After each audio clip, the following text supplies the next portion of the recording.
we doing, folks? Your host Moose here on the Pitt Panthers Football Network, and we are back for the spring game, getting ready to go into Season 7 here on College Football Revamped. 58 degrees, a beautiful, partly sunny day in Pittsburgh, Pennsylvania. Heinz Field, April 2022, and your Pitt Panthers taking on themselves in the annual Blue and Gold spring game. CJ Kirk quarterbacking the Blue Squad with his right-hand man coming from the left side there, Davion Reynolds. And we'll see in this matchup today that it's pretty much a mix mash of players on each team. It's pretty even on both sides as far as talent, and you'll see a little bit of the wrinkles of the College Football Revamped mod. You can see the new uniforms looking beautiful, and then a little bit of the new play calling that we can expect moving forward into Season 7. Mark Whipple still the offensive coordinator for the Panthers, so a lot of passing. We're going to have a lot of spread looks, pistol looks, shotgun looks. But we've got some new hires, some young blood helping out in the offensive coordinating game, some offensive assistants that are getting us into the more prominent that you see in the college football game today, motion-type offenses. You can see a lot of misdirection, a lot of motion, guys like KJ Welsh moving in motion here and trying to create a little bit of difficulty for the defense where they don't know where the football is coming from. Decent drive to open things up. Kirk leads us down the field, but we do get our first look at punter Josh Feldman as he knocks one out of bounds at about the 10-yard line, or 15-yard line, I should say. Nice punt there, and that'll give the Gold Squad the football, and we'll see Austin Penny at quarterback. Redshirted last year, came in the same class as CJ Kirk, which means Kirk, of course, the super sophomore. Penny, a redshirt freshman.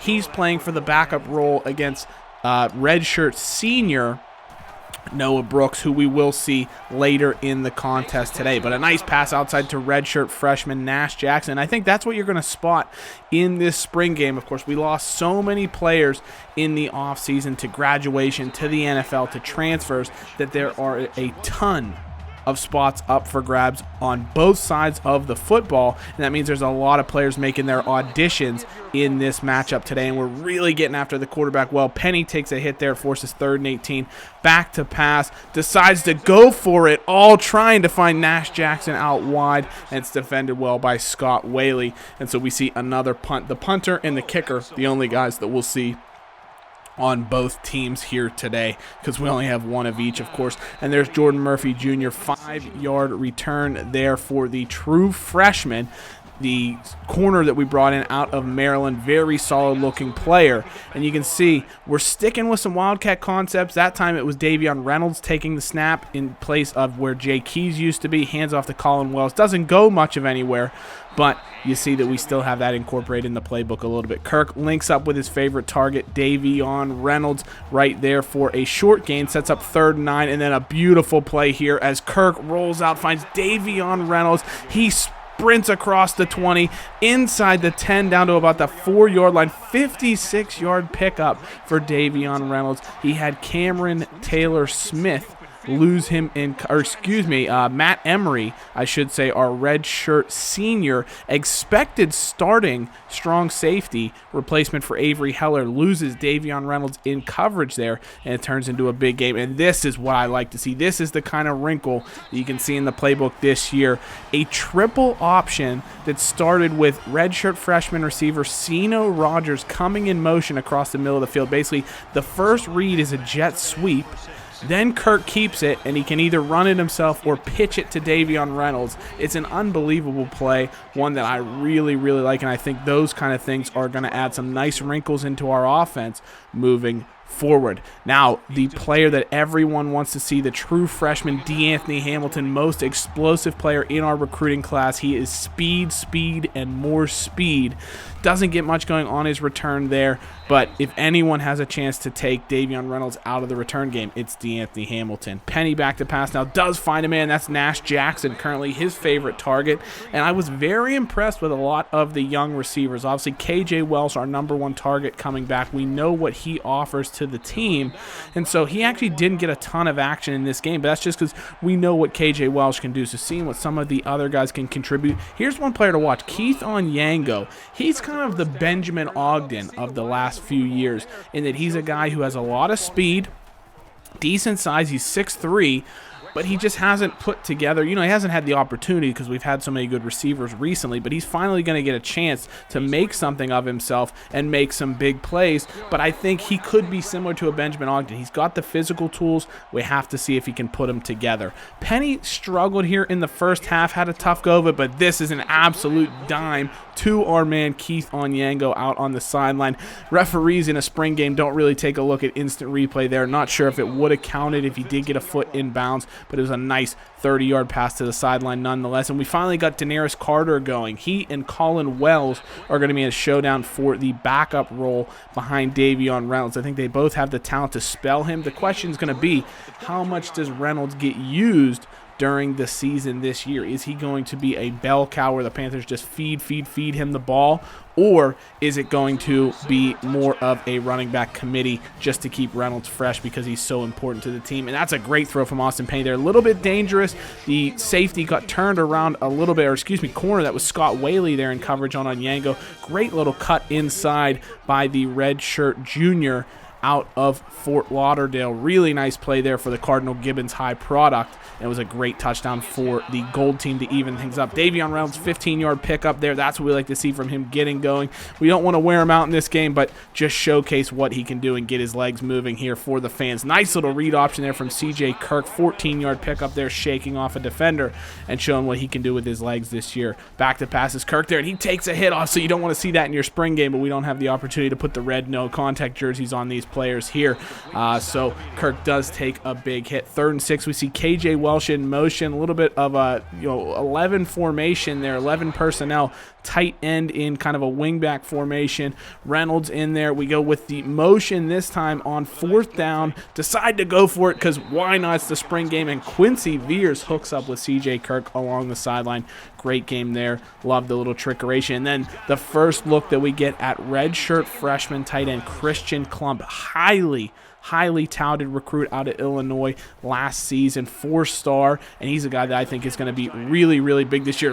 Great, fantastic juke moves there. Got a couple of defenders out of their shoes. Didn't get a nice gain, though. And on 2nd and goal, we go Ceno Rogers, and this is a guy to watch. I'm telling you right now, he is electric out there. He's got great speed, really talented receiver. He's very, very good. He came in highly touted, 4-star when we signed him. He was our number 1 target receiver that we got a year ago.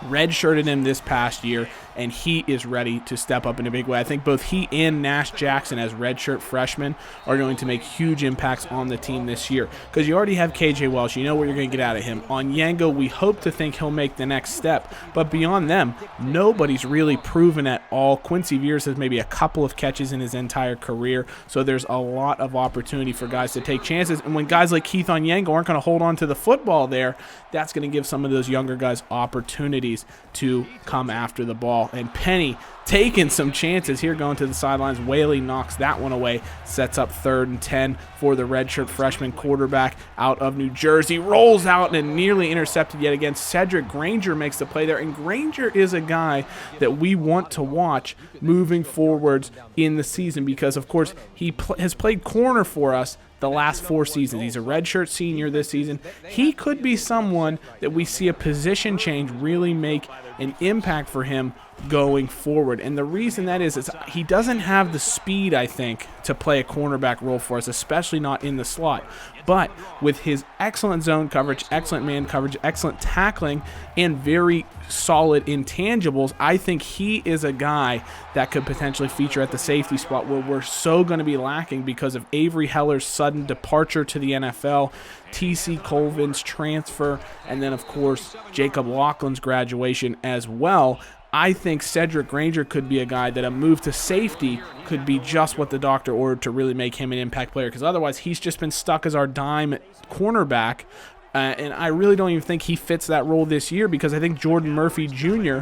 with his speed is arguably better. We do get our first look at Noah Brooks here, and the first pass the redshirt senior throws across the middle is intercepted. Damian Vector comes across and picks that one off, the junior from Bethlehem, West Virginia. Nice snag there from our number one corner over the last couple of seasons. Really good play there, and so the gold team's going to get the football right back. Austin Penny looking to get them on the scoreboard. Nowhere to go this time, though, and he's going to be sacked by Malachi Bordeaux, the redshirt senior, formerly defensive end, now a defensive tackle. He is the guy that I'm expecting big things from this year. I think he finished last year with 7 sacks, I want to say, and he started off very slowly. He maybe had 1 or 2 in the first 6 games. He finished the season on an absolute tear, and I think he's going to continue that going forward. I really expect him to have a big year and be the anchor of our defensive line. You know, similar to an Aaron Donald, a pass rushing threat from the inside. I think he can really contribute that to us. And he's got a little bit more length on Aaron Donald as well. Really nice play here from Brooks to find Christian Clumpy. He looks much more settled here on his second drive. You can see Davion Reynolds isn't featuring as much in the contest here anymore in the second half. CJ Kirk's already been taken out of the contest in favor of Noah Brooks, and he takes a big hit there from Adarion Mitchell, who was fantastic in this game. Adarion Mitchell was spectacular, and again, for our linebackers, I think he is the guy to watch. He was 4-star coming in out of Tifton, Georgia. Really underachieved his first 2 years. Even this past year, I thought he struggled, and then he finally came on, had that 10-tackle game against North Carolina where he was an absolute monster. I think he had 6 tackles for loss. And so he finally has come on. I think he's going to be set for a big year. And this is what we finally wanted to see. DeAnthony Hamilton up across the 50, 40-yard punt return. And that is the lightning quickness that we have not seen since the time, really, of Quadri Henderson. Of course, Reynolds was good last year, did have a punt return for a touchdown in our second game against Temple. But other than that, he was solid but not spectacular. I think DeAnthony Hamilton could be next level. Penny looking good running the offense right now, keeping things calm, tries to find DeAnthony Hamilton out of the backfield there. A little bit of a miscommunication. Don't know how much time Hamilton's going to see as Cameron Taylor-Smith drops an interception there, the true freshman making an impact here in spring camp after enrolling early. We settled for a long Johnny Midday field goal. He picks up right where he left off, and it's 14-10 Blue. Sino Rogers gets a return. We're really auditioning a number of different players at the return position. DeAnthony Hamilton, of course, leader in the clubhouse after that nice punt return, but we have a ton of good speedsters who I think could have opportunities if no one really steps up. Nice little play action from Brooks here. Tries to make a throw. It might have been a little bit of pass interference by Brian Youngling, but very tight coverage right there. 3rd and 3 now. Sino Rogers hangs on to that one for a short gain, keeps the sticks moving, and we can see what more Brooks can do. He hands off to Colin Wells this time. Like I said, it's Wells versus Daenerys Carter for that backup halfback role. How much time they're actually going to see remains to be seen, but this is an absolutely beautiful play. KJ Welsh nearly off to the races. That was a touchdown-saving tackle by Brian Youngling, 14-yard pickup by Welsh, and I love what Welsh and Sino Rogers can do off the edge. They're both quick. Welsh is a little bit bigger, Rogers a little bit smaller, quicker, and shiftier, but they're both very talented players, and I look forward to seeing what they can do, not only in the receiving game, but also with some of those jet sweeps and different misdirection plays that we can run. Nice throw there by Brooks, looking for the walk-on Matthew Archie, true freshman. He's unable to hang on to that one, so it faces 3rd and 10, and there's Sino Rogers shedding a tackle and running over Damian Vector, getting us down to the 10-yard line where we're going to have to Colin Wells up the middle.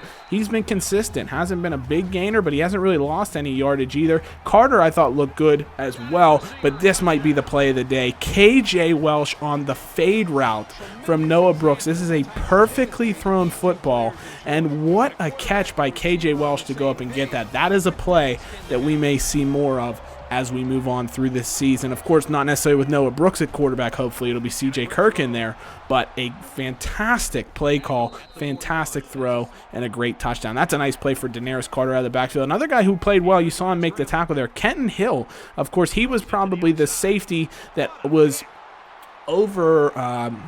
undervalued and was overshown by the fact that we signed 4-star TC Colvin. 3-star Kenton Hill was a really good player out of the same high school as AC Reese, who of course transferred to Cincinnati.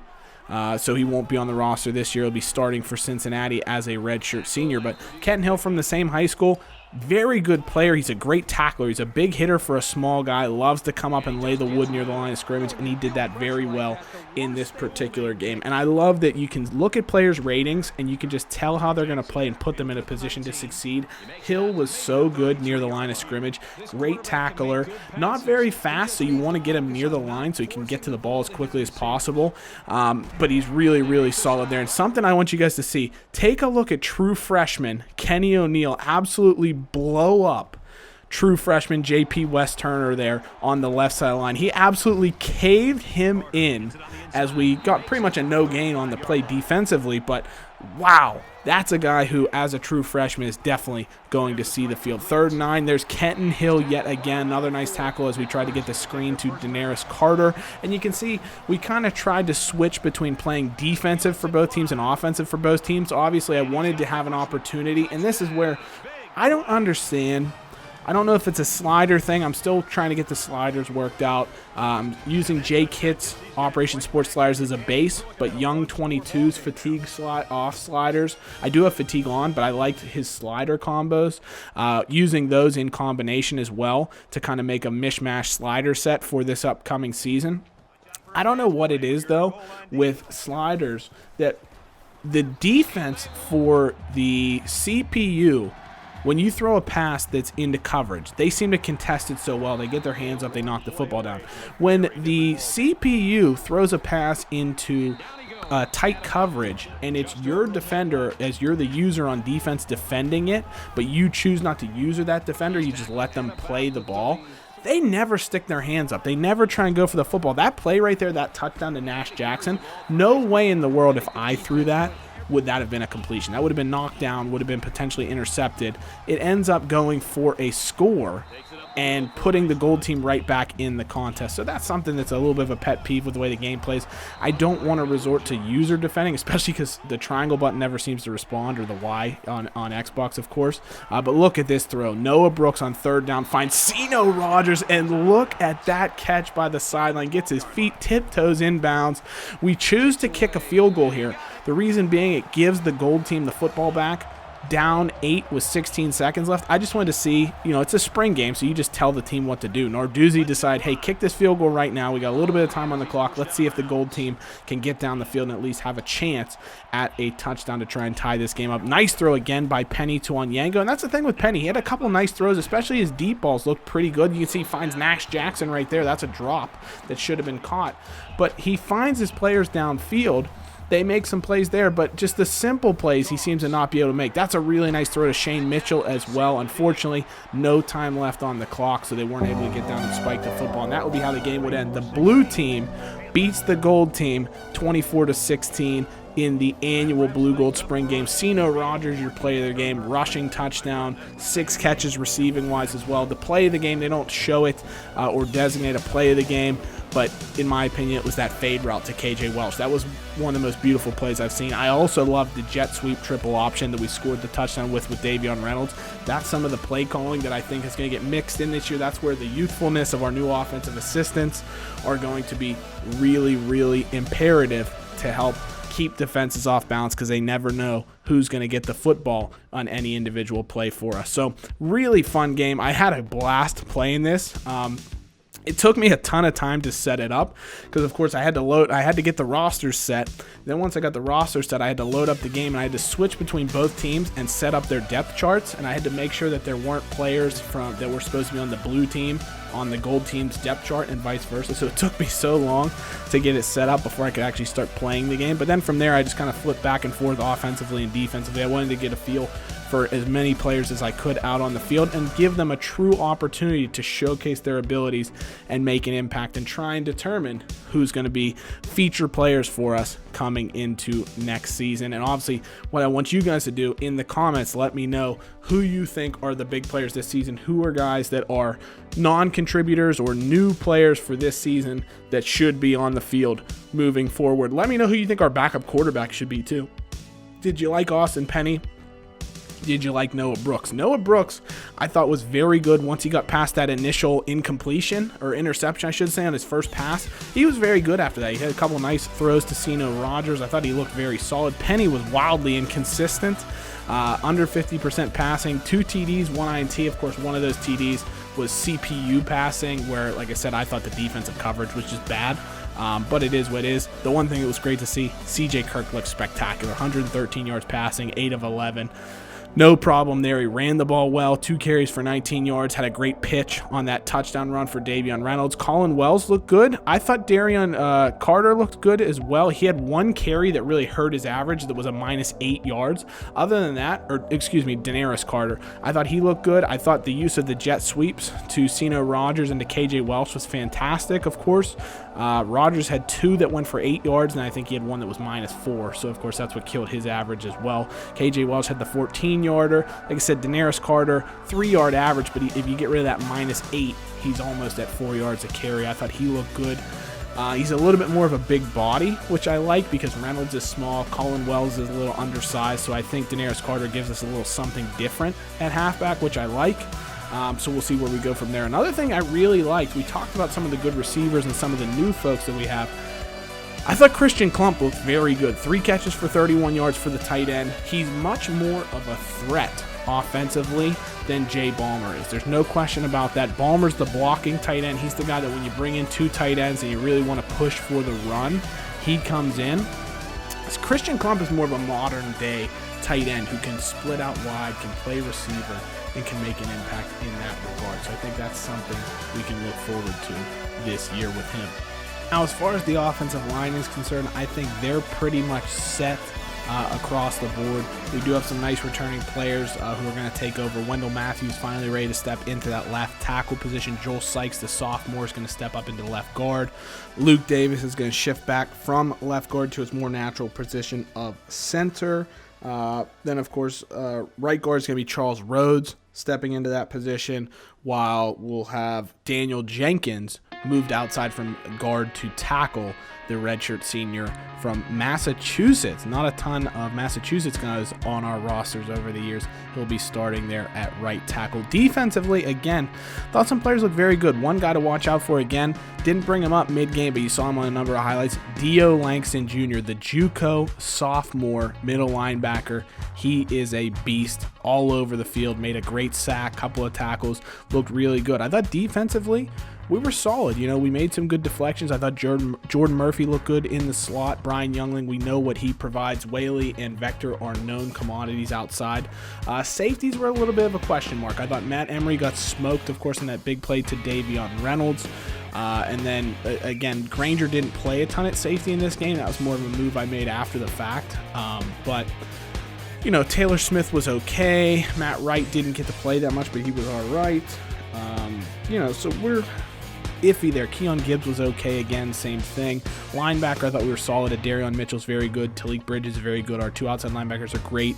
Deuce Holland is kind of our play it everywhere type of player. He can play outside linebacker, middle linebacker, so him and Dio Langston, I think, can fight for middle linebacker reps, and then, of course, Holland can play outside as well. Vector, like I said, I thought looked very good at corner. Defensive line-wise, Malachi Bordeaux from the inside, I think is going to be very good. Jalen Hills is probably my big question mark. I'm not sure. He really tailed off at the end of last season. He still, you know, was very high on our team lead in sacks. I think he finished with 6 or 7, so very good player. But I'd like to get a little bit more production, although if we can keep the balance up that we had, McAlevey step it up a little bit more, Kenny O'Neill, the true freshman, get some playing time, Marcus Lanier as well, I think we're going to be very good overall. So, as always, guys, thank you so much for watching. This has been so much fun. Let me know in the comments who you think are going to be the big players to step up for us this year. Based on our spring game, who should be those players. So, as always, guys, thank you so much for watching. Hail to Pitt. Take care. We'll see you very soon. Bye-bye.